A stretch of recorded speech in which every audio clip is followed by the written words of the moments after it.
Saya paham betul bahwa ini belum final, tetapi saya melihat ketika angkanya sudah sedemikian, insya Allah uh, akan menjadi satu putaran. Kita tinggal tunggu penetapannya. Dan oleh karenanya, dari dalam proses kita menunggu, daripada kita menunggu terlalu lama, maka kita perlu menginisiasi langkah, kira-kira kayak gitu. Beberapa teman-teman sudah bergabung di sini, nanti kita berikan kesempatan untuk menyampaikan juga. Tetapi setidaknya ketika bicara mengawal pemerintahan Prabowo Gibran, maka yang kita sering dengar atau yang kita sering dapatkan informasi adalah tentang bagaimana gagasan makan siang dan pemberian susu gratis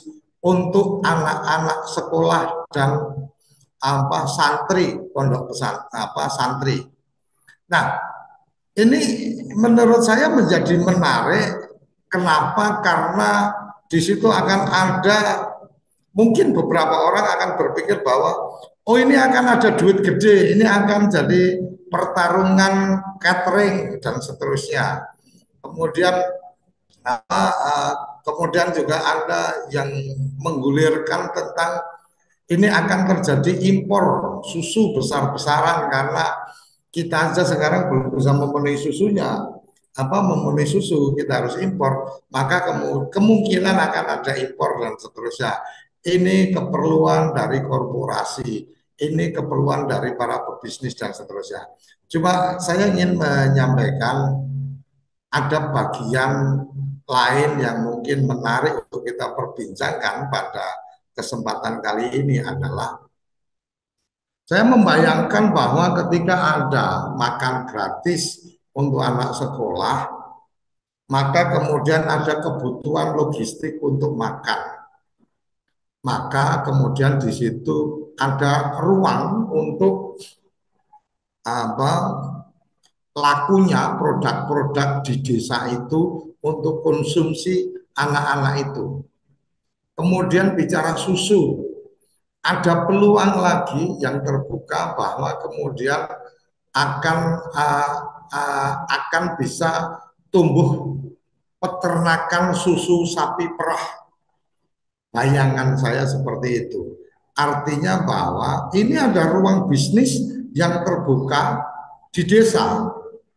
Nah, ruang bisnis ini siapa yang perlu kita dorong untuk mengambil peran?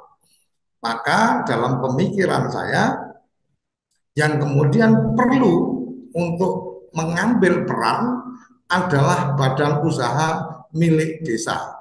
Saya nggak tahu ini nanti bisa menjadi perbincangan kita lebih dalam. Kenapa? Karena ruang untuk itu badan usaha milik desa sangat memungkinkan.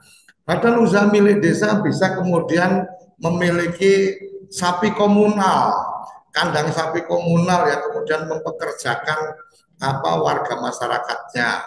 Kemudian kalau bicara tentang itu susu, maka kemudian bagaimana pengolahan susu. Ini akan menjadi menarik ketika ruang-ruangnya ada, maka tanggung jawab kita untuk memuliakan desa-desa di seluruh Indonesia adalah bagaimana mempersiapkan atau memberikan informasi kepada desa-desa untuk mempersiapkan diri.